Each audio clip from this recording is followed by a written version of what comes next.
Good evening. Call this meeting to order for November 19th, 2024 at 5:33 p.m. If you'll all join me with the Pledge of Allegiance, please.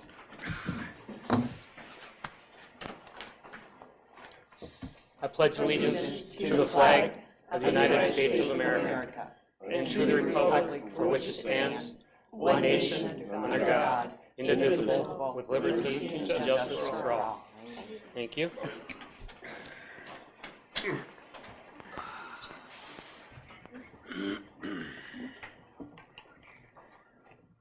All right, before we adopt the agenda, I need to make a slight change to the agenda. Our first presentation, which is by JAG, we're waiting for a couple members, so we're going to do our B presentation, which is an AI presentation, and we're ready for that now. And that's Mr. Corliss. We got to adopt the We have agenda. to adopt. I'm sorry. I'll make a motion to adopt the agenda for November 19th as submitted. Second. Don't worry, I'm not in a hurry. Mhm. Everybody ready? All in favor? Aye. Opposed? Motion carries. Now, Mr. Corliss. I figured I should probably wait until we adopted the agenda. Even you knew that? Oh my goodness. I've been to a few. He's been Well, I'm here new. a I'm new, few. so bear with me. All right, well, thank you, President Malio, Dr. Amandini, members of the board. I'm very excited to talk to you about Wickenburg Unified School District's generative AI process, guidance, and the whole shebang. Is that a word I can use in a board meeting? Sure. If I could forget to adopt the agenda, you can do anything you want. So this first slide we have here is actually, I will preface this by saying when we used AI to create something in this presentation, it is notated on the presentation so that you know what has gone through AI. But we used AI to create a school logo. So this is a school logo, school AI guidance logo using the mascot of a cowboy on a bucking horse. So that is AI's rendition of Wickenburg Unified School District's logo. I thought that was pretty interesting. It is. So this is great. Dr. Remendini shared this with us at our very first AI guidance committee meeting. And I just think it's hilarious. AI turns this single bullet point into a long email I pretend I wrote. And then on the other end, AI makes a single bullet point out of this long email I can pretend I read. So I was, to me that reminds me of faxing. Anymore you use faxing, you send an email to a fax service which then converts it to a fax.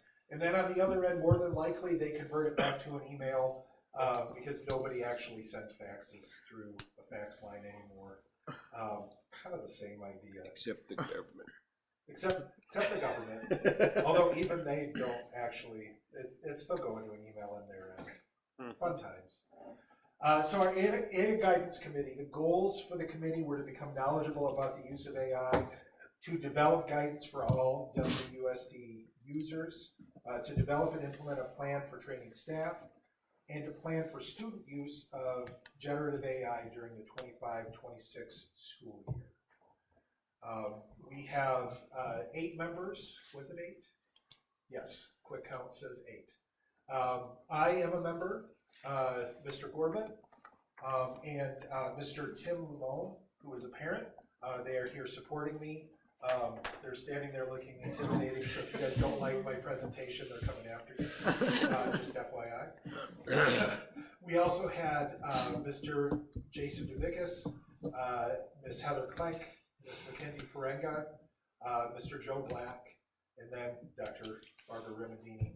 You'll notice that we have teachers from the elementary, middle school level, and high school level. And we wanted to have some representation across a pretty good cross-section of the district, including parent representation. So, what is artificial intelligence? Let's get into the nitty-gritty of this. Artificial intelligence refers to computers or systems that simulate humans in certain ways. This includes learning new information, using that information to solve problems, and fix mistakes. So AI is a pretty big concept, and I really like this next slide, and I know it's a little hard to see from out in the audience, but that whole circle is all of AI, and then within AI you have all of these different little things. And if you notice that little red oval there in the center, that's ChatGPT. So that is what most people think of when you say AI. Is that one little circle, but it is just one part of really a huge concept that goes beyond anything of what we're going to talk about today, or any way we're going to use this for schools. What we're focusing on is generative AI, which is what ChatGPT would be considered. Okay. Sorry, I'm fumbling between paper and digital presentations here. What is generative AI? Now, this is something that we got from a prompt that we put into Google Bard. Generative AI is a type of artificial intelligence that can create new content, such as text, images, and music. It does this by learning from existing data and then using that data to generate new outputs that are similar to the original data. Generative AI is still under development, but it has the potential to revolutionize many industries, such as healthcare, education, and entertainment. Now, obviously, we are focused on how it's going to revolutionize education, but it is a big topic, and it's something that a lot of industries are looking at, and a lot of systems are looking at implementing and integrating. And so we're really excited to kind of be on the cutting edge of this a little bit. The WUSD generative AI philosophy is centered on the belief that generative AI will change the way we all work. It must be used in a responsible and helpful way. We're dedicated to using Gen AI to empower teachers, enhance student learning, and maintain a safe and respectful classroom environment. We prioritize being open and honest, considering ethics, and providing ongoing training in Gen AI use. So that is a lot of words to kind of help explain this next slide. The concerns that we have with AI, with using AI, generative AI, would be some privacy concerns, misinformation. Are we getting accurate information in response? Bias, so are we getting responses that are skewed one way or another? And then the misuse of AI to possibly cheat or pass something off as your own that has actually been completely generated by AI. The benefits, though, we do feel like outweigh the concerns and maybe give us some reasons to address those concerns. The benefits would be time saving, improved products, personalized learning, and immediate feedback. One of the interesting things, my son Jonathan is going to college, and he uses AI to basically interview himself, ask him questions to make sure that he understands the topic before a test, which I thought was a brilliant way of using AI. I'm sure he watched a video somewhere. He may have thought of maybe it he on asked his AI how to own. use AI. Who knows? But it is pretty amazing. The immediate feedback just kicks that to mind, that we can use that to immediately get feedback on what's right or wrong, what you know or don't know. So our progress, we have now had 2 meetings. We've identified responsibilities and opportunities. We've reviewed generative AI applications and tools. We've drafted a guidance document, and we've planned for staff professional development. It was actually pretty exciting couple meetings that we had. We started off, the very first meeting was just getting to know the different AI systems and what it could do. And some of the aha moments that we had just playing around were pretty amazing. And then some of the things that it triggered as we were talking about it and brainstorming was pretty exciting. So our next steps would be to finalize the guidance document. We have a really good start specifically for staff usage, but our next focus is going to be to look at guidance for student use. We're also going to introduce AI guidance to staff and provide training at the January Professional Development Day. That training will be mandatory to obtain access here at the district to use AI tools. We're also developing protocols to access those applications and tools, what that's going to look like. Developing protocols for student use beginning in the 25-26 school year. And you'll notice that we have a big focus on getting staff on board first, because it will be hard. It'll be hard to have guidance for students if the staff don't understand what they're doing and what the requirements are. And then we will be updating district resources to add these into the accepted resources for the district.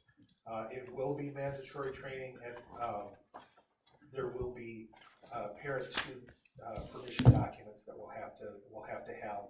A lot of these AI systems, they don't even allow students younger than 13 to access them. Some of them you have to be 18 or older in order to access them. So there are some pretty strict guidelines that the resources will give us, but then we will have our own guidance that we'll be adding to it. And that is what we have for today. Any questions? So this system, or the way this is being developed and going to roll out into WSD, is it going to, because I heard 18, some systems are set up that way. Obviously this will not, correct? Right, we're not going to be able to use any system that requires the users to be 18 or older. Right. That's a non-starter for a school district, because you might have a few dozen students that could use that at the end of the senior year or something like that. Right. Excuse me if I may, with just one, there are some systems teachers will have, staff will have access to because they're over 18. So the list of what's available to staff will be different than what's available to students. Gotcha. Okay. And I we think already- that goes without saying, but I Yeah, wanted to be we sure. already do have some of that. Google allows us to set age ranges on different groups of users. And so there are things that staff can access that students can't, because Google won't allow student access to certain things. That's just how it works. So it's not, AI is not unique in this. It's just a consideration that we have to have, because in a lot of ways it's not baked in, so to speak, the way it is with Google.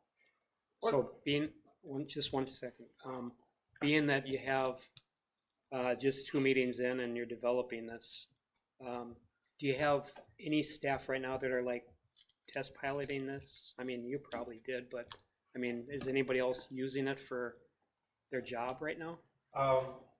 Well, as far as using it for their job, I don't know specifically. We have allowed access to a couple of staff members specifically that are on the guidance committee.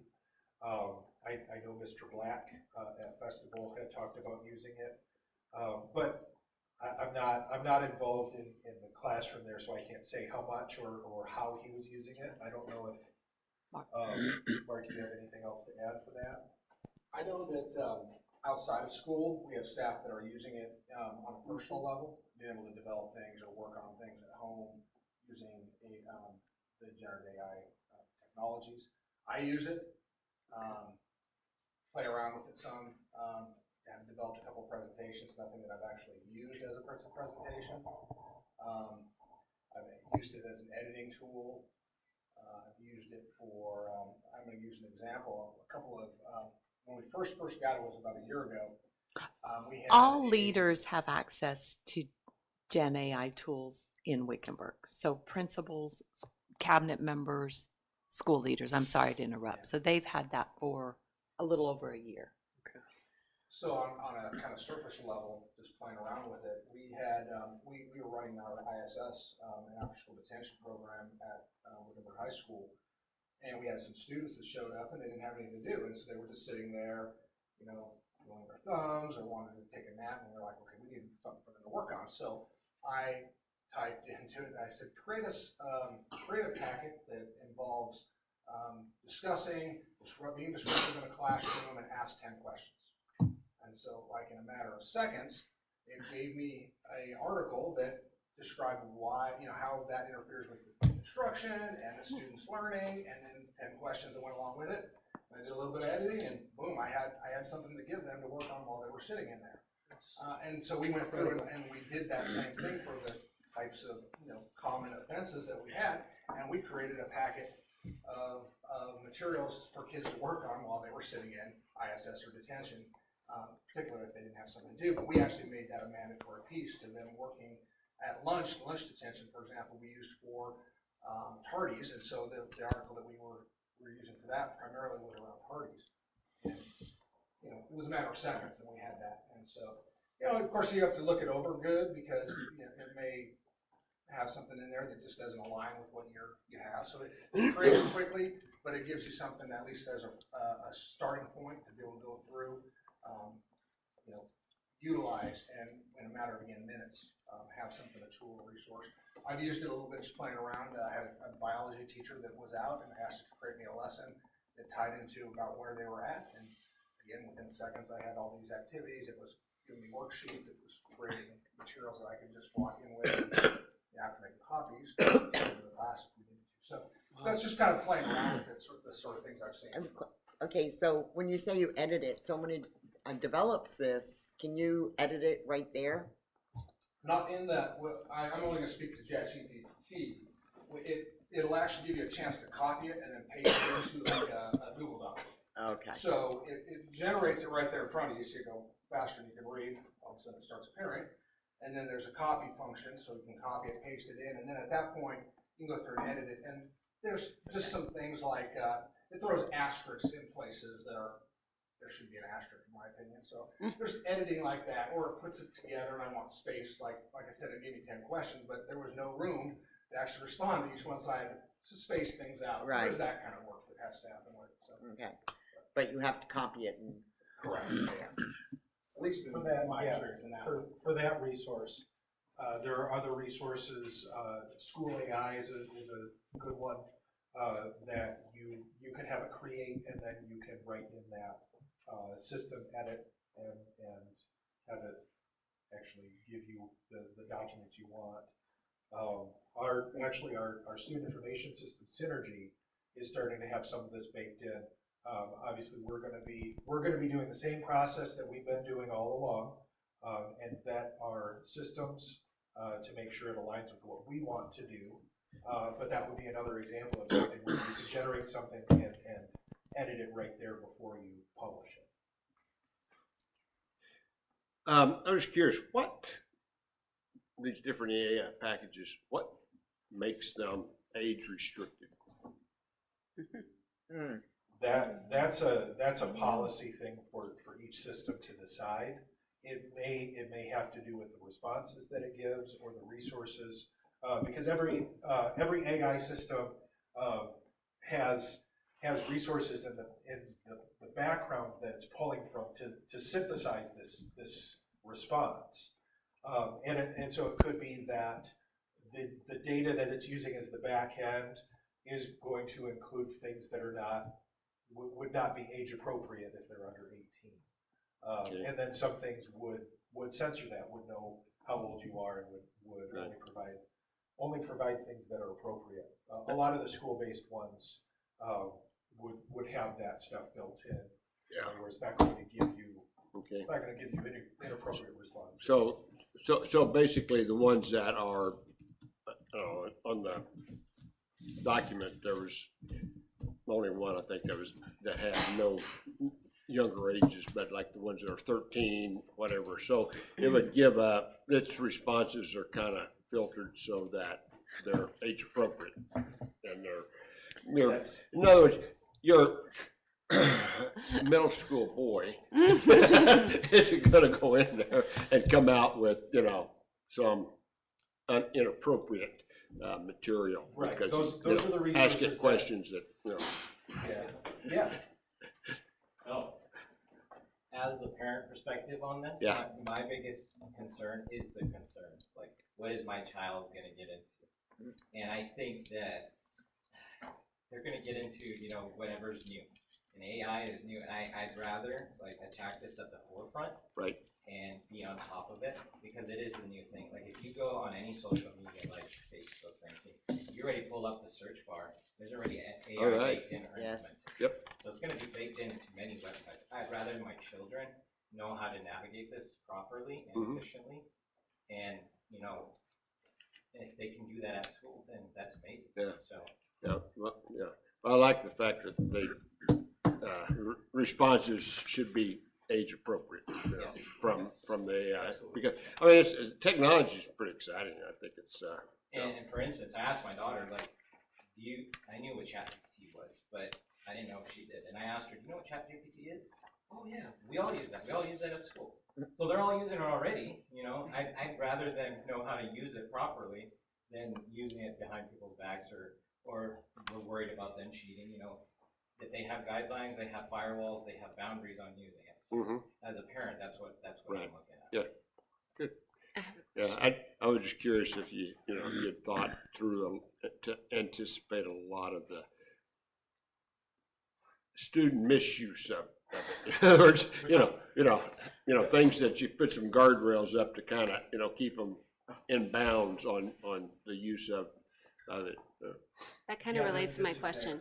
exactly- Is there going to be tracking or logging of what it, are there any tools that have that as part of the feature set, I guess?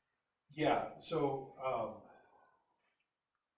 there will be some of that in some of the systems. Not everything is able to be tracked.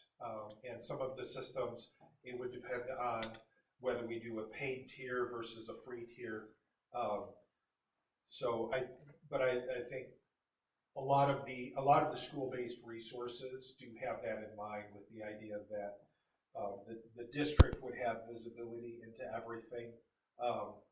And then schools would have visibility for their students, and then teachers. And Well, yeah, so I mean, I have because- a 10-year-old boy, and he went through the poop phase. Everything was all about poop. So I can just imagine elementary kids that, get the opportunity to Oh, yeah, it's ChatGPT another, it's another thing to do silly things with. Yeah. And they're going to do silly things, and the level of silliness changes as they get older. Yes, doesn't it? exactly. Yeah.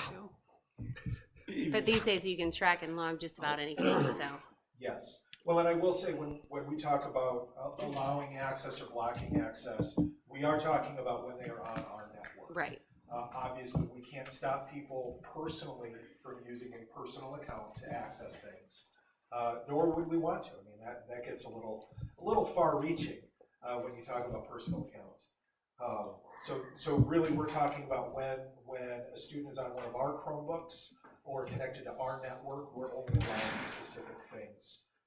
And for these very reasons, we want students to learn responsibility and how to use these things safe and effectively. That's really what we want. I mean, they get their phone. I mean, Yep, and that's our problem, and that's why when it comes to a Wi-Fi network, I want students connected to my network because I know that they're filtered when they Right. are. Mhm. I know that there are safety systems in place when they are connected to my network. If they're just on random Verizon network on Verizon phone, not saying that every student is going to do bad things, but we don't have any view or any control when they're on our campus if they're not using our network or our equipment. So how much, from a teacher standpoint, as far as training, how much training, in other words, time-wise, how long does it take to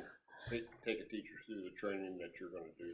Yeah, the training will be, I believe we decided 1 hour training with some time afterwards to do some kind of self-directed exploration of the systems.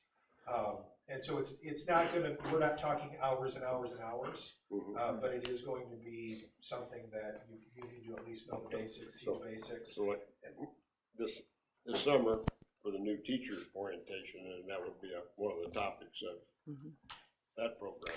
Depending on how we do the training, it might not be something specifically for this. It might be something that we do yearly, especially next year as we're starting to add this in for students. That might be something that we just give every teacher a refresher on, not just the new ones.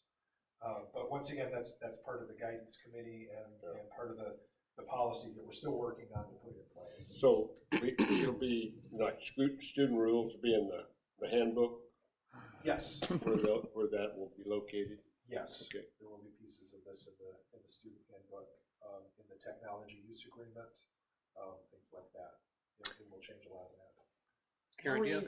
How easy is it gonna be for students to say, write a 500-word essay that's not theirs, that AI just kicks out for them? Well, this is where, and I'll probably have Mr. Gorman add into this, but this is where teachers paying attention is going to be really important, because if you have a student that can't write a 500-word essay, and then all of a sudden they're writing an A+ level 500-word essay, that might be something to look at. Not There's that we can- checkers too, And- that you can And I'll add, actually and check. most of the AI detectors don't work as Yeah. well, but I will tell you this, most AI generated writing is not very good. Mhm. It just isn't. Oh, that's It true. has way too many adjectives and adverbs and long clauses, and you really have to edit it. And so that's going to be part of the training. And to clarify what we're rolling out to teachers, I see Miss Willis over there laughing, and I'm not really sure if she's afraid of this or she's laughing at this. But most of the tools we want teachers to start using are the things that are going to make their jobs easier.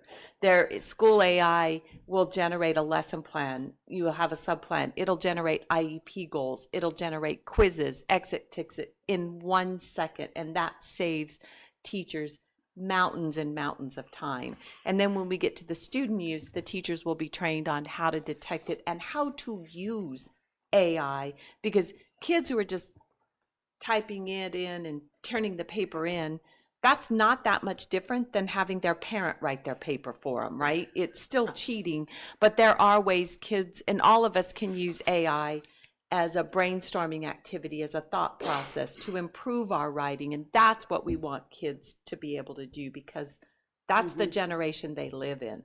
Right. Yeah. Yeah. I'm sorry, I No, commandeered the that's presentation. why I thought this we're would be a doing this. quick one. No, I- but yeah, I it's, think the longer we go, the more we'll find those AI checkers are not gonna be effective, because it's getting too good. mhm. You know, it's gonna be kind of whack-a-mole where it'll detect it, and then AI will improve, and then they'll have to improve the detector, and then, and so really, can you trust it? Probably not. It really is gonna be something. But if that a we're gonna student have goes to- to the trouble to actually go through all of that to generate an assignment, they're at least, they're trying. I'm just saying. Jill? It's half the battle to have somebody that wants to turn something in. Yeah. Right? Right. That's a Right. plus. Not Rachel's students, though. Mm-mm. But does the tracker kind of work like the plagiarism tracking It would be tool? similar to that. And I'll just, I'll ditto what Dr. Medini said. It does come out not sounding very authentic and not very human-like in some cases. But I think that's where our world's headed too. You know, there's so many things that we were doing 34 years ago that are so archaic that they've fallen off and, they don't even exist any longer, right? And so we're heading in that direction where AI is going to be taking over more and more of the types of things that we're doing. And we want our kids to have the skill set, so when they leave here, leave high school, and they go on to whatever that is, the workforce or college, that they have those skills, tools to use it the right way, but also use it in a way to be productive citizens down the road. So, yeah. Karen's got a question. I would like to just say a couple things. When I went to the law conference this summer, the whole first day, pre-conference, was all AI. The whole first day. It was amazing. And a couple of things came out of that I'd like to share is the student groups. I see we have some, but the student group panels that they had speaking, and they were sharing, they were given a question, and then they all got to answer. But the number one thing that came out of every single student panel group was, please train our teachers. And that was the point. It was, they were like, and they were in internships where they were using AI, and one of the boys was headed to Emory-Riddle as a college student, and they were like, just please train our teachers how to use it. We are ready. We're hungry. We want to do it right, but in lieu, if we're not taught how to do it right, if they're not taught how to do it right, then we aren't taught how to do it right. And then this, and I'll end with this. There was a really great thing that happened, that they asked everyone in the room, which it was in school board association conference. So they said, everybody in this room that is on a school board that also has another job in a business, stand up. So all those people stood up, and they said, now if you're an educator, sit down. So the educators that were on boards or whatever sat down. So you had all these business people, and they said, sit down if you do not currently use AI in your job. And maybe 10 people sat. So the jobs now, and we're not even talking the jobs of the future yet, but even the jobs now at the adult levels are using it, and our kids are hungry for it. And so I'm excited for what I hear. And I think Mark, you just said something. The more I hadn't really thought about this, but the more AI is used, the better AI gets. Because it's kind of like, when it's not used a lot, it's kind of like that, what do you call it, kind of that ripple effect. And the more it's used correctly, the better it will get. And so I'm just real excited, and what I hear here is what came out of that conference. But the tell-all was the students that said, please train our teachers so that we can use it, and they're not afraid of it, because we're not afraid of it. Yeah, I like that. That's our goal. That's why we're starting. That's awesome. Is that it's important that our staff understand this if we're going to roll this out for students officially, and give guidance to students. Then our staff need to be on that same board. Any other questions? We're good. Thank you, Jeremy. Thank you so much. Thank you, Mr. Gorman. Thank you, Mr. Thank you. Malone. Thank you. Rachel, do you have your team? Yeah. Okay. All right, so Yay. our presentation is with JAG, and we have our very own Mrs. Rachel Willis and her team. Do we want to talk about Rachel's award? No. The award-winning Rachel Willis? The award-winning, Award-winning. what is it? Yes, the award-winning Rachel. Rural schools, teacher of distinction. Teacher of the year? Of distinction. Whatever. Thank you. Thank you. I'm Rachel And Willis. congratulations. This is Mr. Aiden Wyas, Ms. Caitlin Lopez. So 2 quick things before we start. These guys, we didn't run through the presentation in advance because the good news for JAG is the word's getting out about JAG. The bad news is that means tonight we had the group that was going to speak got asked to be line dance leaders for the Boy Scouts. So they are teaching Boy Scout lessons, and another group is running a youth group carnival. So we came straight from field trip today to they went to practice, and then they panicked to say, what about our dress? And I said, just come. And so please know that they are here, and we're going to rock this, and we got this. And that's part of JAG, is to learn that, Yes. you know, we're getting ready for business. Anything can happen. And so we are go with the flow. Mr. Wyas and I are going to present. Miss Lopez is conquering her fear of public speaking and answering, but please feel free to answer or ask her questions at the end, because we need to practice that, and it'll be good for all of us. So thank you for having us. JAG, I'll say what I think JAG is, and then Aiden can say what he thinks it is. But I always say that I think if I was describing JAG, JAG would be like if CTE and career tech and counseling kind of merged together, that would be the world of JAG. So we are not trying, we say it right away and we say it pretty regularly, but my goal is not to get all of them to college or university, and they know that. My goal is to get them wherever they want to be and to be job ready. So if for them, that means that they want to go to a trade school, or if they want to go to community college or an apprenticeship or college, any of those paths are equally valuable to us. Military, that's kind of how I would describe JAG. Yeah, I think JAG is really just what it helps you like what you want to do after high school. It doesn't like push you to like go to college or like you don't have to like do something really important like right away. Like you can work towards like your goals in life, and I really think JAG like helps you realize that. And it's okay to change your mind. We talk about that a lot, like our past and when we have speakers, and we'd love to have you guys as speakers, but our past can change, and we love when people come.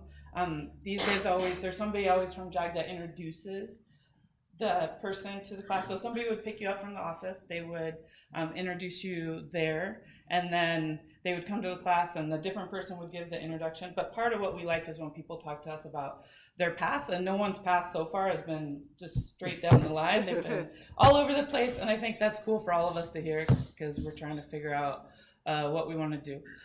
JAG Focus it's a national program, so JAG is Jobs for Arizona graduates. It's part of Jobs for America's graduates. It focuses on 5 key areas, so leadership development, civic awareness, career development, service learning, and then social awareness. Leadership development, these guys run their own meetings, so Aiden's vice president, they run their own meetings, they decide what we're going to do, where we're going to go, what the speakers are. Ms. Lopez won't want me to say this, but she came up with a project last year and she designed a whole week, and we did a whole flower babies, because part of JAG is to like prepare you for life. And so she said, you know, we're gonna have jobs, but we also have to understand like how we're gonna balance that with families. And so we did a week long, and we did baby CPR and how to budget with the family. And we had people that came in and taught us like yoga and exercises. Well, anyway, but that was all Miss Lopez's idea, and she designed that project. So Mrs. Wells, I'm so sorry. yeah. I'm just curious, how long has Aiden been in this? This is my 2nd year in JAG. Ms. Lopez? My 3rd year in JAG. Oh, wow. Awesome. How many years? 3. 3, 2. She would have thrown up 3 years ago, can I just say that? So the fact that we are up here and doing this is like, And she's still up there. yeah, moving mountains. She's laughing, but she and I, we all know that that is a real thing. Not this one? No. Okay.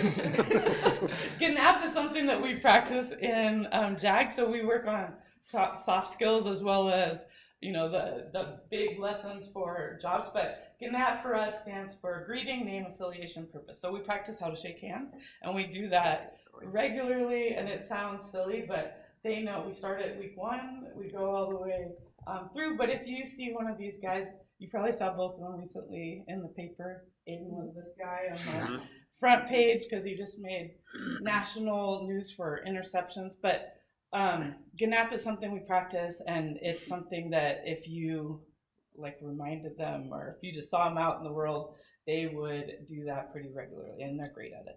We need some adults to do this. Yeah, no, program. they're good at teaching all of that. So this is just pictures of these guys. There's always somebody that introduces. Like I said, we have lots of speakers. We've had over 30 speakers. Do you guys have a favorite? Favorite trip? That one military guy. Oh yeah, we just had a National Guard guy that, one of the things I think that the kids and I both liked about him was he didn't talk negatively about any other branch or any other thing, but he really just talked about all the benefits of, and but we have I feel like my job, I'm not very good at a lot of things, but I'm good at finding the right people to come fill those gaps. So we try to expose them to different branches of the military, we try to expose them to different colleges, different trade schools, just different paths. Yeah, can I say something? Yeah. I want to backtrack and tell you how important it is with this handshaking. Because I shake the hands of, I don't know, 80, 90 students at graduation, and some of them, I feel like I'm shaking hands with a fish. I hope you know who's in JAG by how they shake hands. Like, I mean, Yes, like, and No, some of them are really good at it. yes, some of them are just great, and some of them it's like, They're terrified to touch you. yeah. Some of us So might I still think shake that's hands. a Oh, yeah. very, Yeah. very important function, because, you know, I was in the business world for a long time, and a handshake to me means a lot about how you shake hands with somebody. So keep teaching that. I just had to throw that in. No, but today, so some of us went to Yavapai today, some of us were there and did a manners lesson because it is really important. Yes. Yeah. Teamwork, so we asked industry people what they thought the skills were that kids needed when they're going into the job force and what people were losing jobs because of, and the number one reason people were getting fired was that they couldn't communicate or get along with other people. So we spend a lot of time working on teamwork. Jag, if it feels like a family, well, some of us have been together a long time, but it really does feel like a family. We do personality tests and career kind of assessments to help them figure out their path. And some of them kind of stay consistent. And I would say, like, if you're Caitlin, 2 years ago, her personality and career stuff would have been really different than I think where she sees herself going now. My favorite part about JAG, I was a counselor for a million years for Wickenburg, but my favorite part about JAG and the part that I think makes it unique and an awesome program is I get to stay with these guys for a whole year after they graduate. So their senior year, when they're signing up, I say, you're committing to us for like not just this year, but all next year. And it's a big deal to me because that first year after high school is a really hard transition. So I've gotten to help kids, go and pick out their first car, or when their FAFSA didn't come through, figure out how we redo that, or get them a laptop. Or today we saw 2 of our JAG kiddos at college, and I got to give them a hug, and anyway, it was a good thing. But that's one of my favorite things, is I stay with them for a whole year after high school, just because the world changes a lot after high school. We talk a lot about branding, so personal brand, class brand, and in our class we say we have 3 main things that we want to focus on. So we want to be Chick-fil-A. Polite. We want to be Chick-fil-A polite. We want to be Savannah Bananas fun. And we want to network like Dave's Hot Chicken. So if you don't know, like when we talk about like when you go to Chick-fil-A, what do you always notice? And they say, what's the difference between Chick-fil-A and like McDonald's? They're like the most polite people. My pleasure, right? When they serve you. And so we talked about, we want to have that kind of atmosphere in our class. I hope if you come to our class, you leave feeling like that. We've never not had a sub for our class. And that says a lot in a world where you don't have subs. And we do a lot of things that need subs. But we do that, I think, because like my kids are really good, really, really good, and they're really kind. And we work a lot on that. The Savannah Bananas fun, we're not going to get anything out of this, like if we aren't having fun when we do it. And a big part of that is having them be a big voice in what we do. And then Dave's Hot Chicken, if you don't know the story, that company came from 3 best friends that started selling chicken outside their front door, and then it grew into this franchise. And it's just by networking. So these guys meet a lot of people. We had both mayoral candidates come to our class this year. So no matter who was going to win, they could say they got interviewed by the mayor because they did. But we practice a lot on just networking and the importance of connections and being good to people. We practice interviewing a lot. It might not be one of their favorite things, but do you want to talk about like the speed kind of interview? So like when we do interviews, we have like a minute in between like doing our interview, and then so we're like interviewing, and then they'll ask us questions. It'll be like, what's your strongest attribute about yourself? And then you'll have to answer, but you have to keep like pretty much like you're in a real interview, pretty much. And then you move to the next person. So we say like the outside of the tables are staying there and the inside are moving today. And so then we do a minute, we rotate, and we practice like that. But we do that a lot, and we do that if you're like a guest. Sometimes we throw you in there too, because it's good for us to practice with adults, because you guys are scarier, and sometimes we get too comfortable with each other and we forget to nap each other because we know each other and we spend a lot of time together.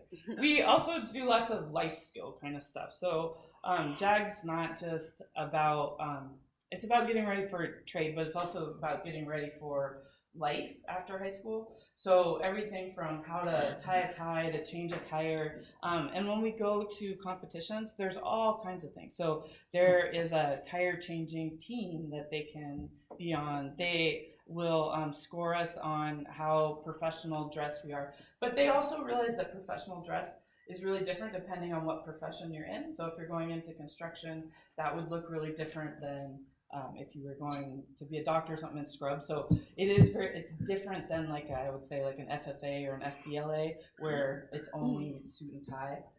JAG is much broader than that. Rachel, Yeah. excuse me.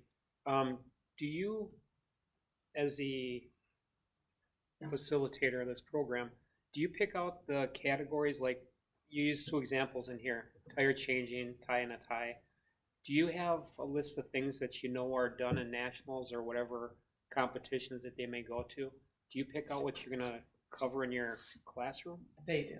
Oh, they do, okay. We do have a list, and they pick what we do. So, like, she doesn't like any of this, but Ms. Lopez is interested in cosmetology things, and there is a cosmetology competition. And so, even though we might not do that as a whole class, there's a team of they compete in a team of 3, but I would say right now there's 4 of them that are interested, and those guys will start putting together their portfolio. For some of the skills like tie, all of us do that because when we talk about it, none of us knew how. Well, 2 of us knew how. Somebody can teach me maybe. I have clip-ons. I don't know if that picture's in here, but they are good at teaching. Yeah, Bryce knows how, but I don't. So. Yeah. We've had Wickenburg super generous. We're super thankful to be here because we have amazing speakers all the time, and we even have days like this is one where we have a whole panel. So this was a real estate panel we had maybe last month or something, but it was how to buy a house, but from beginning to end. So like not just how to get a mortgage, but how to raise your FICO score, how to qualify. We debate for donuts. You want this one? So one of the things that we do in class is we practice. So they need to learn to speak, but they also need to learn to argue in healthy ways, respectful ways. And so we call it debate for donuts. We do it once a month, but it is a time where these 2 would go against each other, and they don't know the topic. So somebody picks pro or con, then they turn their chairs, they see what the topic is, and they have to argue that topic. Does get heated, and then the rest of the class votes on who they think deserves the donut at the end of their discussion. But it's made, we are brave in class for sure. Like no one is this quiet in class. We just public speaking, we still are. There's lots of, like in JAG, one of the cool things about JAG is some of us need lots of time for academic remediation, and we have time to work on work. Some of us need lots of time to work on scholarships, and so we have time for that. When we go to competition, there are some competition, like Caitlin's, if she does her baby project, that's a big one, and it'll take lots of time to present and plan and whatever. But there's also, JAG's good about, there's also silly ones like the tower building, where they just have to use communication to build the tallest freestanding tower. And so everybody has a chance to compete at the state level and the national level. This is pictures of our officers. We do lots of community service is a big part of what we do. Do you guys have a favorite community service? What you've done? Adopt a Highway. That's your favorite? Yeah. Okay. Our Adopt a Highway segment is right past Sunset Park. So on your way out there, and the sign's finally there. So if you're driving out towards Aguila, you can see our sign. But we've worked, volunteered at Hacienda, we've done food bank, we've done stuff with Project Salt, but lots of stuff to try to give back to the community. And then we also do regular life skill stuff, like they have to come up with a resume, they have to get letters of rec, they have to write. We just did a personal statement, money management. Our theme this year is inspire, influence, and impact. And when you guys were talking about like AI, we are, last year we had Quick Print, those guys come out to talk to us about how to turn a logo like that, or a theme like that, into a logo and then a full table display and whatever. They're gonna come out again in January and do that, but we're also using AI to throw out ideas because they had some amazing ones, and that was actually the kids' idea because they do know lots about AI. Mm-hmm. They could teach all of us a lot. Feel free to ask these guys any questions you want. What initially drew She's you not gonna say a to word. go enroll in JAG or, go to the JAG class? When I was a sophomore, I really had no idea what I wanted to do after high school, and I heard that JAG helped a lot of like my friends, seniors, like push themselves into what they wanted to do. And I felt like had no idea what I wanted to do, so I joined to see like if it really helps me, and it really has. Good. How about you? Well, when I first started JAG, I really wasn't sure like what I wanted to do, but I had friends that were in that like in JAG their junior year, so I joined my sophomore year with that group, and I've actually figured out what I want to do when I graduate. I want to be an esthetician, and I've looked into all that, and I'm kind of excited. It's fun. Good. Miss Lopez, I have a question Yes. for you. So just look right here. Okay, nobody else is in here. How have you changed? I've gotten better like at communicating with people. I feel like I'm more respectful. I've learned a lot of that. It's taught me a lot. I think I've just gotten better Great. with. And I just wondered what your parents think of it. Both, either of you can speak up where your parents are and what you're doing and bettering yourself. My parents like JAG a lot. They like Miss Willis a lot too. That's true. My parents approve of it. They think it's helped me a lot, and they think it's like good, like taking these trips, like seeing colleges, talking with like Westmec, like about their program and everything. So I mean, I think they approve.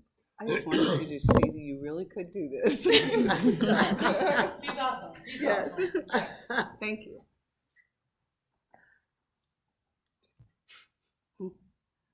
Amazing. Anybody? No? I think it's an incredible program. We've said, even when you're not standing here, we talk about JAG almost every meeting that comes up in some fashion. And I'm just totally impressed and blown away by, well, this presentation that you guys have put together, and just having you stand in front of us and talk. Just please know it's kid driven. Like out of all, Yeah. I feel like I get way too much credit. It really is kid driven, and they decide all that stuff, and they're awesome. Like, so come to our class, come feel it. They would. I still want to super come. impress you. You gotta email me. I want to come. Yeah, speak. me too. Great. How has it changed from when the first year we had JAG to now, as far as participation, the amount of kids that are joining JAG? I know they're coming because, like, both of those have said they've had friends or whatever, so that they're kind of following along because now they know what it is and aren't afraid of it. But what would you say your increase I would is? say both of us can't remember that far back, but Caitlin, JAG was around for 1 year before I took it over, so Right. this is my 3rd year, and I think I loved Caitlin and knew her from soccer and wanted her to join. There were only 8 kids in JAG that year before I started with JAG. So it's grown a lot. I have 48 kids. We have 24 seniors, which is a lot because I think our senior class is 98. Like, so, like a fourth of our seniors. And the other thing I would just like to, a lot of them don't need my class their senior year, so they could leave early and not have JAG and just go home. And so I appreciate that they value it enough that they're willing to stay an extra hour for JAG. These guys move their schedule around so they actually take a class online just so they can have JAG. And I'm not saying that's for me, I'm saying that's for, because they like each other, and it is like a family, and we will get ourselves, like, we will all graduate. We all graduated last year, we all graduated the year, but there will be 100%. But some of us, like I need some days, and they know, like, I can tell you exactly what both of them are missing, and sometimes when we get on the bus or whatever, like, they get a packet handed to them with math or whatever it is. We will all graduate, the G and JAG is for graduation, and then we will all go on to whatever it is we want to do. But Is it a CTE credit? it's not. Elective credit.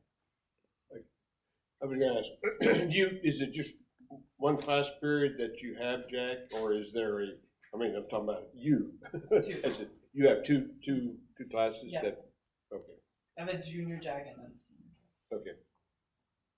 But they can join it as a sophomore. They can join it as a sophomore. When the year that Caitlin started, like I said, it was my first year too, so we were starting to grow the program. But that was, I loved having sophomores in there. It got fuller and then we only had juniors, but I'd love to move some sophomores. Okay. So basically, right now, it's just juniors and seniors. Yeah. Okay.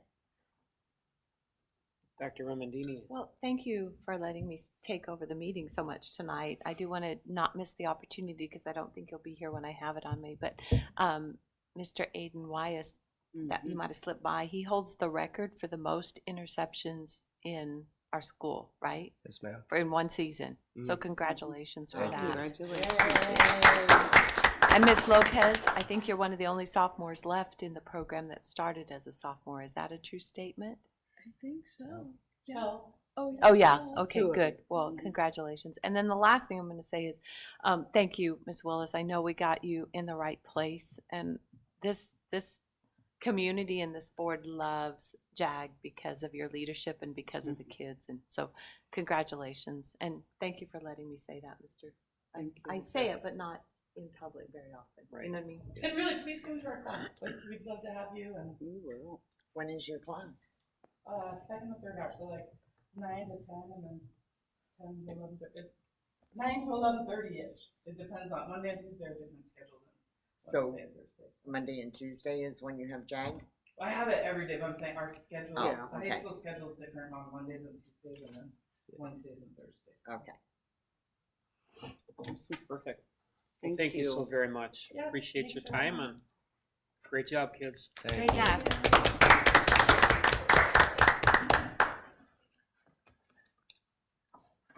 All right. So now we are back on our track here. So next item up for business is recognitions, proclamations. Does anybody have anything from the board?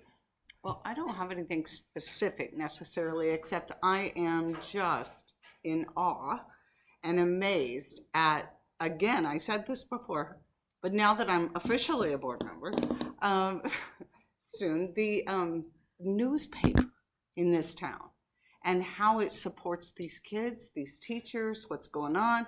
And I don't think that we're like feeding it to the newspaper. I think that's just, I need to say that about the community because they are, so when Dr. Remendini sends her weekly update, I am probably on that newspaper in every single one of those articles, reading them every week, and it's just amazing. And that helps me know the community. Yep. So kudos to them. I will say that wasn't always the case. It was, they always covered sports. Yeah. But we have really been getting a lot Yes. of publicity this past year or so. That helps. I'll just throw out a couple of things in speaking. You know, our football team, the one year that I'm crippled up and can't really go sit in the stands and watch, we finally got a really good football team. And I just think it's great. They had a great year. They got to go to the playoffs. They lost, but you know what? They had a winning season, and I was just really happy and proud for them. And I don't want to take all of our sports teams actually, because we had volleyball, we had cross country, we had swimming. I mean, all of our sports have really, really done well. Yeah. And I just think that's great. Is if they're doing those things, they're not out on the street. Anybody else? Yeah, I mean, I was gonna repeat what Sandy said, but congratulate the football team on the playoffs and making it. It's been a lot of years since Bryce was a coach and they went to the playoffs. And then the swim team, we had, I think, a couple kids make states, so that's really exciting too. And I don't know what else I was gonna say, but Now, and, well, the cross-country, there were some went, and one girl, I can't remember her name, what is it? Hurley Volopich. Yes. Politics? Mhm. Yeah, that wasn't she here? Good. Was she here? No. Yeah, she was here. came in, with some placed in the top 10, I think, yeah. Anyway, so. We also had 2 sets of twins swimming. Yes. Yeah, so, yeah, the sports teams did extremely well this fall. Dr. Remendini, I do have a few things, if that's okay. I thought you may. All right. Well, I first want to recognize and thank all our students, staff, and community members who supported our Love Our School Day on Friday, October 25th. Each campus worked on projects needed at their site and included campus beautification, storage area cleanout. That was what I got assigned to, and help with teachers just in special projects. This event is co-sponsored by the Wickenburg Chamber of Commerce and will continue next year. We'll pick the date for Love Our School Day at tomorrow's leader meeting. So this is the 3rd year we've done that, I believe. And then I too wanted to congratulate each of our Wickenburg High School fall sports team. Every one of them earned playoff seats, some of them as teams and some of them as individual athletes. I did want to mention our cross-country young lady, Hurley, actually travels to us from Festival Foothills, and her mother is an employee at Festival Foothills, and she's committed to coming up here. And but soccer's her real sport, so I can hardly wait to see her on the soccer field. So anyway, they're amazing. Our swimmers did a grazing, and we're really proud of all of them. So thanks to our coaches and our leadership at the high school. Winter sports season has started, so we've got basketball, soccer, and wrestling already going on. Excited about that. I did mention Aiden Wyas, who was here, that broke the record this year, so congratulations to him. I want to celebrate our partnership with Glendale Community College and their Gaucho Security Operations Center. That last Thursday, Jeremy and I met with their team. It was just such an exciting thing for them to install a piece of equipment, but they brought out their interns that work in the cybersecurity program at Glendale Community College. We are only the 2nd entity in the state to partner with them. We're the 1st school district, and Wickenburg, the town of Wickenburg, is the other entity, so that's how we've got in. Jeremy reported this morning, I could call him out, but we already got. So what they do is they monitor the traffic that's on our networks, and if anything looks unusual, we get a notification. And that was installed last Thursday, and we already got one notification that something looked funky. So Jeremy knew what it was, and we're dealing with it, but they're college interns. Awesome. We did get 2 high school students that were able to come and watch that install and interact with the interns, that maybe they could see that in their future. So it was very exciting, and that should be in the paper tomorrow. Good. Awesome. Thank you, Doctor. All right, everybody got their congratulations out? All right, so we'll move along to our principal report, and we've got Mr. Mark Gorman from Wickenburg High School. Who wants to start with Mr. Gorman? Karen, would you like to start? Oh, sure. Yes. Good evening, everyone. Good evening, Mr. Gorman. First of all, speaking of kudos, I said this, I think, twice to Dr. Remendini on the phone today. What a complete, I know that took time. I know you had a team of people to help and all your teachers and everything, but what a complete report. So thank you. It was wonderful to see pictures, to read what's going on, to see your progress and so forth. So thank you for that. I had a couple of questions. One is on your discipline chart, and this may have been shared with you, but with about 1/3 of your total students discipline, well, and I'll start out first of all saying a total of 28 from basically July till now is phenomenal. So things are happening in the classroom and throughout the campus, I can tell, because that's a phenomenal number. So, but when a third of them are in the category of other school policy violations, could you speak to that for us? Yeah, please? that's primarily disruptive behaviors, classroom, the things that would happen that were maybe a little bit more less serious than some of the other categories that you saw on there. So defiant or disruptive behaviors is the primary cause that and leads them to be in that other category. And probably to get to you, class teachers already tried.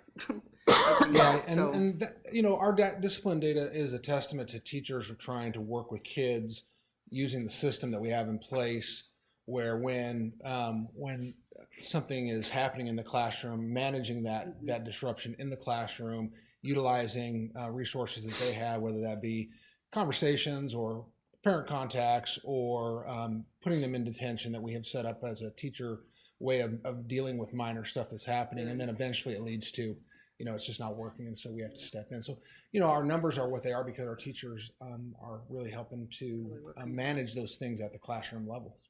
Good. Thank you. And then I had another one on your ASVAB testing. I believe that's the other question I had. It said, as the same language that was used when you spoke of your PSAT, that it was offered to all students. So when it came to the ASVAB test, is it simply offered, or does every student take the ASVAB? Students, our numbers are much higher with the ASVAB. All juniors take it, but a student can opt out. Opt out. So most of them most are yeah. taking. I can't promise you Right. every single. If a student's not there Right, I that know day, that. as an example, they wouldn't take it. And so when those results come back, how are they presented to the students? They come back to us. Counselors will share them out with the kids, and so kids will get their results. They'll talk about them. They're all junior, so it usually happens through our junior advisory classrooms. Good. And so they're working in and talking about the results, and it's more than just testing. It's a lot too around career Right. interests and that sort. So it fits into that world too. Okay, thank you. Thank you very much. Sandy, Yes. do you have anything for Mr. Gorman? Well, yes. It's okay. I'm gonna be nice. No, like Karen, I just really enjoyed the report. I'm really happy to see, the students picking a teacher, kids being rewarded for good behavior, and I see a lot of positive things in this report that make me happy. I even see we have 9 more students, which is good, and that the tutoring has helped. And, so those are all positive things, which I'm always happy about. And, of course, this proficient,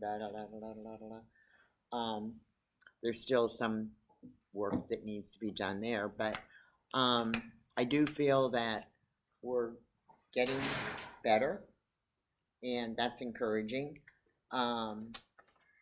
But I was just really pleased all the way around that people are being recognized and being thanked. And I was telling Dr. Remendini today, it amazes me for the size of our school, all the different programs that we actually offer to these kids. That I don't think people realize there are as many things as there are. Yeah, I've said that numerous times. There are so many different programs and electives or CTE or different types of courses that are offered. Yeah. They rival many schools that are 3 and 4 times the size of ours. They may have more sections of them. Right. And they're able to offer more flexibility in that schedule. Sometimes we can only offer it once, and kids got to have that one free to get in there, and it may conflict with something. So there are some things that hang us up a little bit on it. But as far as offerings for kids, there is a lot that is out there that you all have approved for us to have. So well, I know for a fact that Wittenberg High School is the only high school that has a rifle team. And when they It is. compete, they It is compete that. against people who are older than they are. And they still do great. But no, I was very pleased.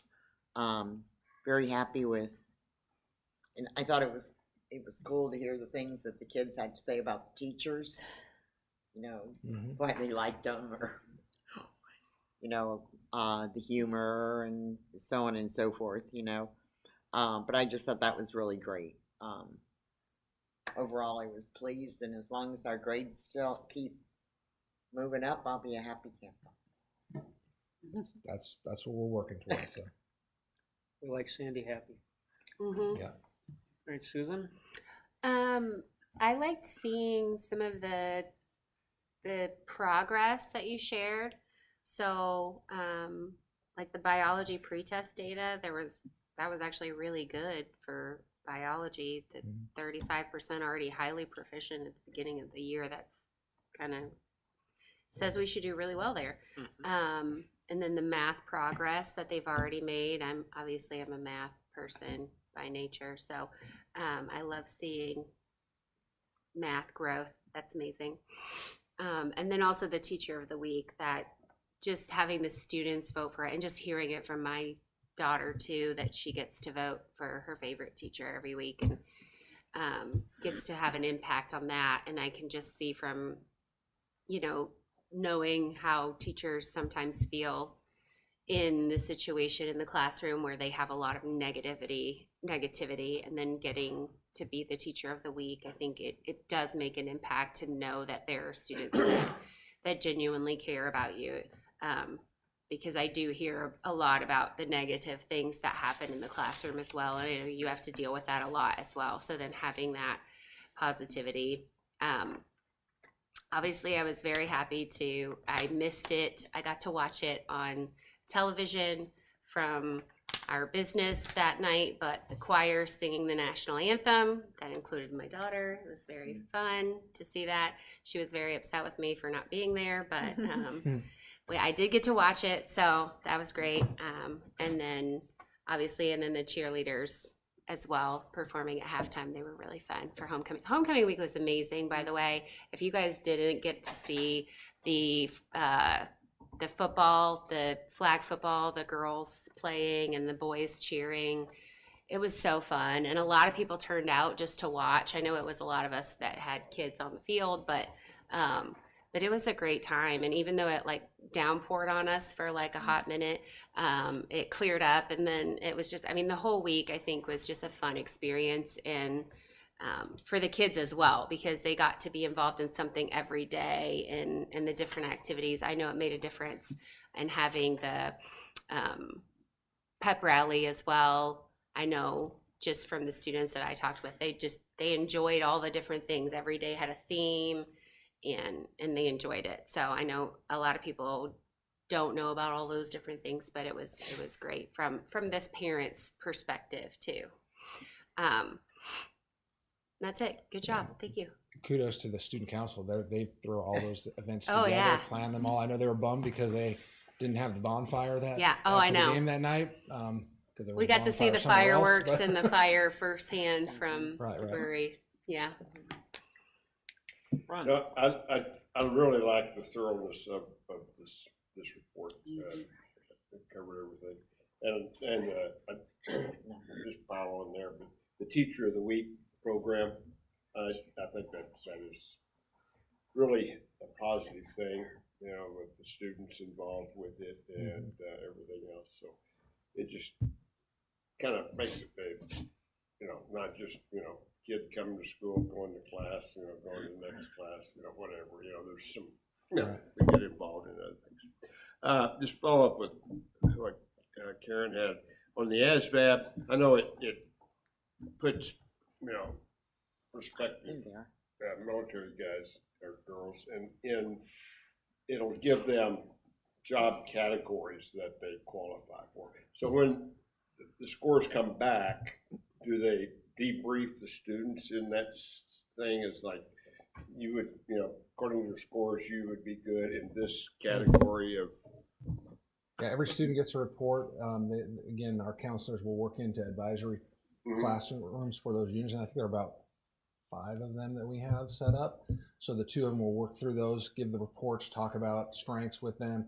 One day they were pulling them out into the hall and having conversations with them on one-on-one. So it just kind of, it's informative, not just on how you did on the test itself, but again, where those strengths are that you have. Yeah, so, yeah, because that I think would be good for them to, besides their score, because there's math and there's all different things, but their scores on it and how they did, but just the fact that this shows that you would be good in this type of position. Yeah.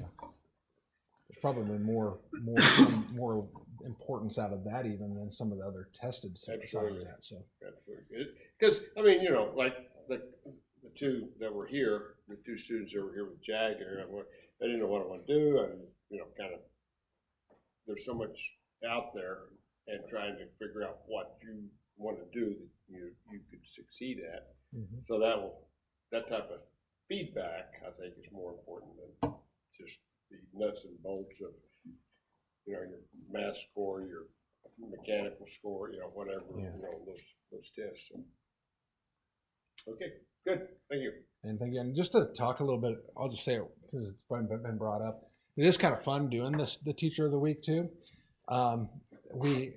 Every week I go through and look at who's been nominated, and we make a decision on who it's going to be that week, because we have 1 trophy and one award a week, and so we announce it during our announcement time, which is 3rd period, and so all but 2 of them I've been able to actually deliver it just as it gets announced. I stand outside the door, stalking in the hallway waiting for it to announce, and then as it's announced, I come in, and every time I come in, the class just erupts and they're cheering for the teacher, and so it's really fun for them. Yeah. Some of them get a little bit embarrassed by it, but it's fun. So what is the trophy?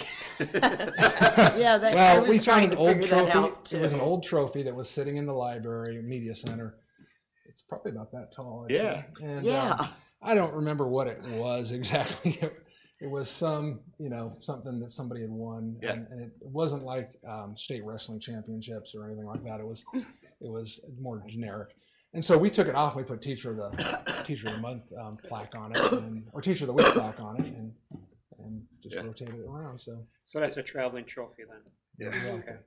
And we used the helmet for the Teacher of the Month or Staff Member of the Month. Staff member, I saw the helmet. And then each teacher puts a sticker on it. Like, I don't know if you've ever seen in college, they line the helmets with stickers when they have, big plays or whatever. So we're doing the stickers, and then they initial them. So Awesome. Very, very cool. So encompassing everything that was already said, everything got touched upon. I don't know, it was kind of a short report, Mark, but we can work on it, I guess. 40 pages. I heard it wouldn't upload. Anyway, I do, echoing a couple of things that were already covered, I do want to compliment, and I hope I'd like to see it remain, is putting a little progress parts in there. That meant a lot, because I don't remember what I had yesterday for lunch, much less, what did we cover at the last board meeting? What did he talk about with this? This here puts it in perspective, and it really helps. Well, I think it helps all of us, but, so that's really great to see. I like that addition. Please don't take that away. Okay. The photos, massive amounts of photos. Love the program that you just got done talking about again. I think that's awesome. It's kind of a team thing. Susan talked about, a lot of people talked about the kids get to vote, and you guys have to judge and say, okay, who had the most or whatever. So I like it. Great report. The only thing I'd like to see, and Sandy talked on it about the grades going up some, I'd like to see those, tilt that chart that you had on there. Let's take those bad numbers and shake them into big numbers. I know that's always our goal, but I think it'll get there. Great job. We're working on it. So. Thank you, Mark. Appreciate it. Thank you. Thank you. Next, we have principal report or director report for Wickenburg Virtual Academy and Mrs. Colleen Peterson. Good evening. Good evening. So, should we start on Ron's side so Ron gets to say some things this time? By the time it hits the end, it's usually touched upon. I'm fine.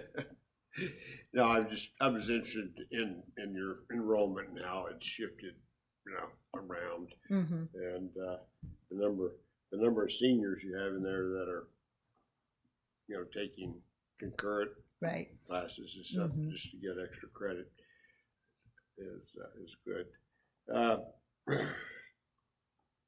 Really, I don't know. It's a good report. I like it, from standpoint of the information that's there. I really don't have any questions or anything in particular, so I'll pass my time to Susan. All right. Okay. I love the student feedback. I love that you asked them questions and you got feedback. It was really good to read that and see kind of their perspective, even though they wrote like 3 words. Right. Um, Don't judge them. Yes. On their Yes. grammar. Yes. And then just seeing the student involvement in all the activities Mhm. too, the homecoming week stuff. I love your costume. Thank you. And just, it's great to see how they want to be involved in the school and feel like they're part of it too. Yeah, but great report as always. Thank you. Sandy, Yes, it's your turn. okay. When I was going through this the first time, the year 2 block schedule, Mm-hmm. I mean, I think it's marvelous that between block 1 and block 2, all your scores went up, or in the one case stayed the same, but it was already 92%, which was, decent. And social studies got 100%. So, I'm always happy to see that, I'm all about let's get better. And again, I like the student survey and what they said, and I do, like I said, I did notice there's a drop off in the number of students that are taking it, which I Sure. somewhat go back to COVID when so many kids were on Right. online, and now a lot of them have come back to classes and things like that. Which is a good thing for the most Yeah. part, Yeah.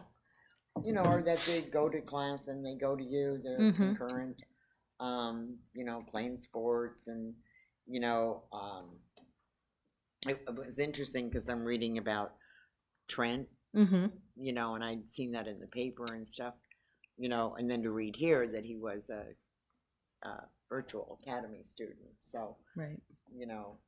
and the gal that was in the play and stuff, so, yeah, I think it's great if the kids are gonna be virtual, that they're virtual with us Yes. versus another online service. Mm-hmm. And my number one thing was you're following through on the kids that aren't doing their work. Yes. Which is why our numbers might be going down a little bit because they just don't get to be a placeholder anymore. Okay, well, but that's okay Mm-hmm. because, if they're not learning and they're not learning in virtual and they're not learning in the classroom, they're just not interested in learning, Mm-hmm. Right. Yeah. But, if there's no effort involved and they don't want to do it, but I'm just glad to see we're following up and telling them, you have these things to do and they need to get done. And, they've been offered all types, come into the lab, do one-on-one, and, so those opportunities have been offered to them. Correct. So anyway, I'm happy about that. Karen. Thank you. One of the things you mentioned in your part is that you have more high school students this year from out of state. Mm-hmm. How many more? Where are we in that kind of number? That is a good question, and I thought I had put that in there. So last year we only had 2 families that consistently were going between. One was Colorado and one was Utah, and this year now we have Idaho, which I learned that family had previously been a part of our district when their kids were younger, like 5th, 6th grade, and then they went back to Idaho and didn't do the back and forth. So anyway, they're returning to us. So I believe last year we only had 2, and this year we have 4 families that are doing that. with the addition of the family from Canada. Okay. How many total students is that then? In our program that Yeah, are in from that. out of state, 5. 5 students are out-of-staters. Well, they do have their primary residency in Arizona. Right, They right. just I don't. read that. Yeah. I just didn't know how many. Hmm. You don't, are they here? They are here now. Most They of are. them come in around the end of October and Okay. will leave after state testing in April. Okay. And the other question I had was concerning, I talked a little bit with Dr. Remendini about this today, is the full-time students and how many classes that was. And so I'm just curious, and this is maybe an answer for another time, but how many total courses are being taken by all of them together? Like, you know, the 37 plus the 12, how many Total courses courses. are being accessed? That is. And you do a not good have to question. answer that right now. But that's a I'm good question. curious. And so are you looking at total courses within our blocks, our 9-week block Yeah. system? Okay. Maybe just that could be, because I now know from talking to you that a full-time student is taking at least four, Mm-hmm. but could be 5 courses or 6 courses. And then you have concurrent, I guess, could be 1 course or 2 or. Right. So I wondered just how many courses are being accessed by these number of students? So the in a typical quarters. semester, That's what we grades did. 9 through 11 will take 6 courses, between 6 courses, and those are each a half a credit. Mhm. So they'll earn 3 credits per semester. That's grades 9 through 11. And then That would be the full-time student. correct. Right. If they're concurrent with us, if they're at the high school, typically they only take 1 every 9 weeks. We do have 1 senior who was enrolled with AZSOC, which is the program that the high school will use for within their school day. And then AZSOC canceled the course that he was enrolled in. So now he's doing 2 courses with us to catch up on that class. So we usually try not to have them do 2 at a time because they're full-time at the high school, Yes. and then they're doing these accelerated courses, and it becomes very overwhelming, or it can become very overwhelming. And these little ones, how many? They do 4. They do the 4. 4 core content area. And what I asked of my littles, the one feedback I got is they were interested in taking electives, which surprised me. I didn't think that they would want to do more work. So now I'm dabbling and looking in what that could look like for the 6th, 7th, and 8th graders if they wanted to take electives. And I know the program offers it. I just have never looked into it before this year. Great, good for them. Yeah. Thank you, that's all I have. Could I take some of my time Take your back? time You back. can take some of your time back, yes. It's a barter system. No, it was, one of the things I found interesting though was this, in the survey, that how large the percentage called it a safe learning environment. Yes. Which then goes over, Mr. Gorman, are you experiencing things with students there that would make students not feel safe in school?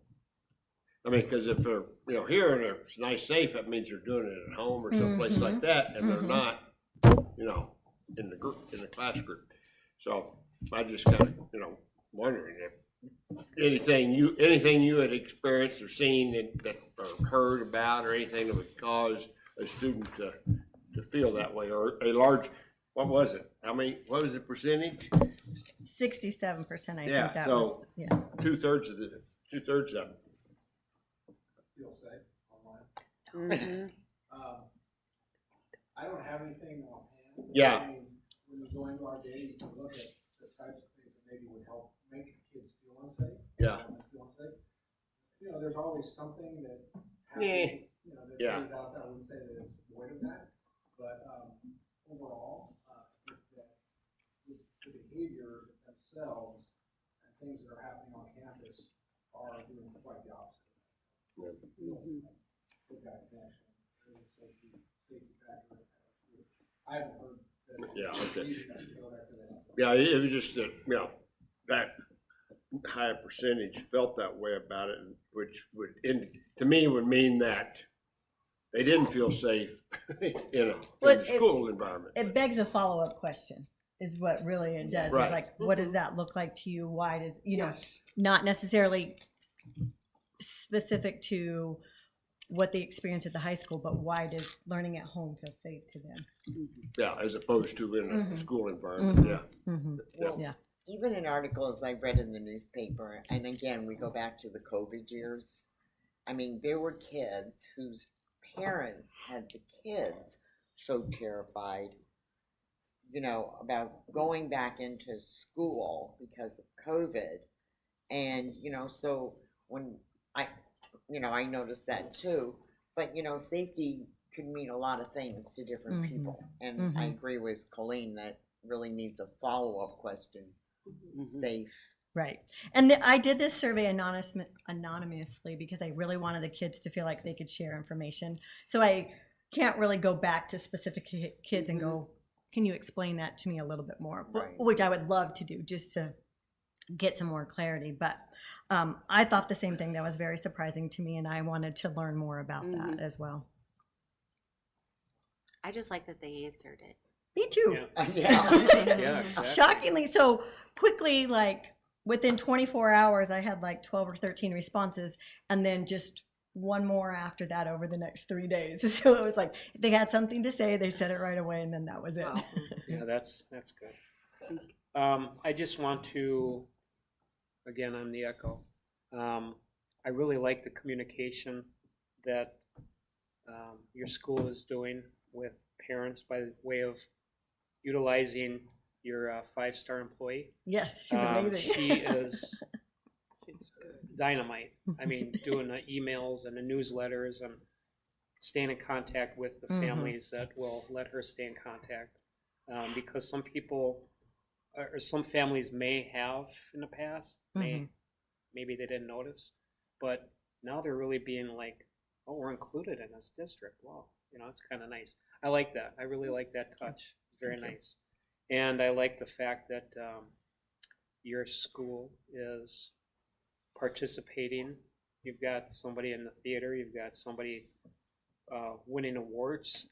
And I mean, it's nice in a Powerpuff game. Yeah, I really like that. It's the best. That's always so much fun. It is. But anyway, and I'm going to get to see that again someday soon, hopefully. Okay, good. But anyway, thank you, Colleen, for a great report. Appreciate it. Appreciate your time. Thank you. You're welcome. Good. All right, so we have call to the public, and there is not one single public here. So we'll bypass that one. Consent agenda. Any board member need anything pulled from the consent agenda before we act? Okay, let's call for the motion. I'll make a motion to approve the consent agenda items for November 19th, 2024 as submitted. Second. All in favor? Aye. That motion carries. Thank you. Action item. We have one action item, and it is request for approval of financial reports presented by our Executive Director of Business Services, Mr. James Scott. Good evening. Thank you, Mr. President, board members, Dr. Amandini. In your board packet, you do have the October financial reports. As you can see, our expenses are pretty much aligned to what we did in the prior year. Our accounts are in balance. We are in compliance, and we do not have any anticipated surprises. The purchases over $10,000. We paid ASU Prep Global $104,000. They are a Project Momentum partner, and what they do is they do online partnering with teachers. So like an English teacher at the high school can meet with an English teacher at a different high school so they can share information. We paid the balance of our auditor, so we get to pay for that fund. And then we paid IXL Learning, which I know you've seen lots of reports in the past for on the data on IXL Learning. Any questions? Is that going to be a one-time IXL Learning, one-time? So it's based on users. So I mean, if we got more users, we'd have to add those in there. But that's pretty much it. Yeah. But I mean, it's not an increment. Oh, it's not $25,000 a month. Okay. No, it's about $25-30 per student per year. It's a yearly fee. Yeah. Okay, anybody else? Call for that motion. I'll make a motion to approve the financial reports as submitted. Second. All in favor? Aye. Opposed? Motion carries. Thank you. And items for future agendas. And Nothing on that. And then we've got our announcements and our calendars. Very nice. I do Thank have you, a question. Gracie. Yes, sir. I don't know, did I miss an email or something, but, our December board meeting, is it, are we still meeting on the 17th, with the 10 being the clone? Okay. Yeah. That was part of the agenda, so it wasn't changed here until after we approved it on the agenda. So the calendar needs to be updated, so Okay. there is a board meeting at 10:30 to approve the budget revision on the 10th, and then our regular board meeting on the 17th. Okay. Casey? Send them an updated one. Yes. I just wanted to wait till it was approved, so I'll send one out by email. Okay. Yeah, so we're still doing the 10th, but it's the one that's It's on at the phone. 10:30. Yeah, at Yep. 10:30. Okay. I'll make I a just- motion I just to saw the adjourn. count on it. Wait a minute. Second. I just read this somewhere. Did we get a second? Yeah. I'm sorry. Yeah, I made the Susan motion. She I seconded seconded. All in favor? Aye. Opposed? Motion carries. This meeting is adjourned at 7:08 PM. Thank you, everybody.